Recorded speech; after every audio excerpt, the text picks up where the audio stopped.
Hey, Graham, how's it going? Long time no see, my man. How are you doing? Good. How's Hawaii? Ah, amazing, man. Beautiful sun. Yeah, what are you up to today? Just coming from the studio, grabbing some lunch. What kind of studio do you got? It's a video studio. Video, audio.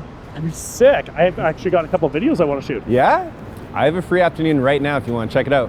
I would love to. Let's go. Just around the corner. Yeah, let's go.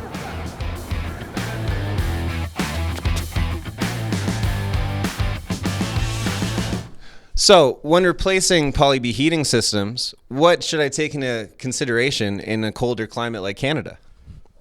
That's actually a great question. So, unlike down in the deep south and in the United States where we've done lots of heating systems and there's not much of a load put on the system, we don't have that luck up here. Especially this week in Alberta where we are right now, -40 all week. Yeah.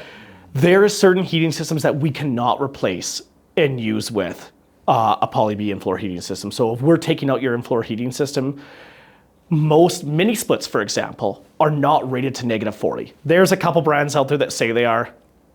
I'd be hesitant to use those. I'd be very hesitant because I would not want to be caught with my pants down in a -40 week right now and be like, oh, the manufacturer told me this was going to be good to -40 and it hit -41 and now I'm freezing.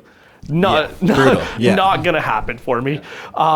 So mini split heaters are not something I would use in a cold climate.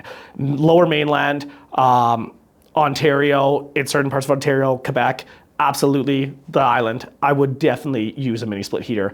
If I was doing it strictly in Alberta, Saskatchewan, Manitoba, I would be using a baseboard heating system, would be my top choice just because of the colder climates. The compressors just don't work outside. Awesome. That's great information. Thank you. No problem.